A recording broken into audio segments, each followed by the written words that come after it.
แม่ชีเฮาวิตกูตั้งแต่มีเพียงส่ำนี้โบมาหาเงินหาทองคือมานานหลายปีแล้วเด้แต่กูบ่มีปัญญาซื้อหมอซื้อๆนี่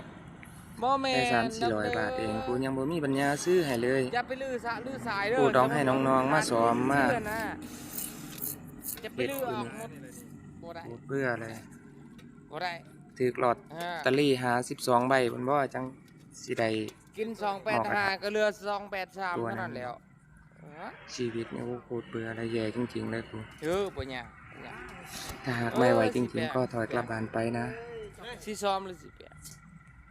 มาอยู่ไหนก็ออกมาเนาะ แล้วก็ก้าวขาไหมเดินทาง ไฟ มา ฟ้า ทางที่ไม่ ทุก ดี ทีมมื้ออื่นก็บ่มีหยัง ก็ปล่อยผ่านไป ค่อยมาตั้งโตใหม่ตั้งหลักใหม่ ทุบมือนี่มื้ออื่นบ่มี ยิ้ เงิ ม น ไหม ซื้อสิบอกให้เด้อเสื้อแล้วนะ สุขไหม สบายใจไหม เสื้อมันรอด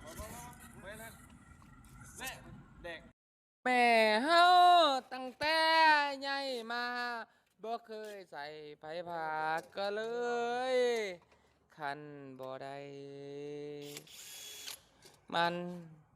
บ่แม่นดอกเด้ออย่าไปลือสะลือสายเด้อสมมุติว่ามันขาดอันนี้ซื่อๆนะจะไปลือออกหมดบ่ได้บ่ได้บ่ได้กิน285ก็เหลือ283เท่านั้นแล้วบ่ยากบ่ยากสิแปลงสิซ้อมหรือสิแปลงมาอยู่ไหนก็ออกมานอกเลยซ้ำกระทะไฟฟ้าทุบทีมมืออื่นก็บ่มีหยังใส่แล้วเนาะซ้ำกระทะไฟฟ้าบ่ได้สนเด้ทุบมือนี่มืออื่นบ่มีเงินซื้อได้สิบอกให้เด้อเสื้อรถนะพวกนี้เสื้อมันรอด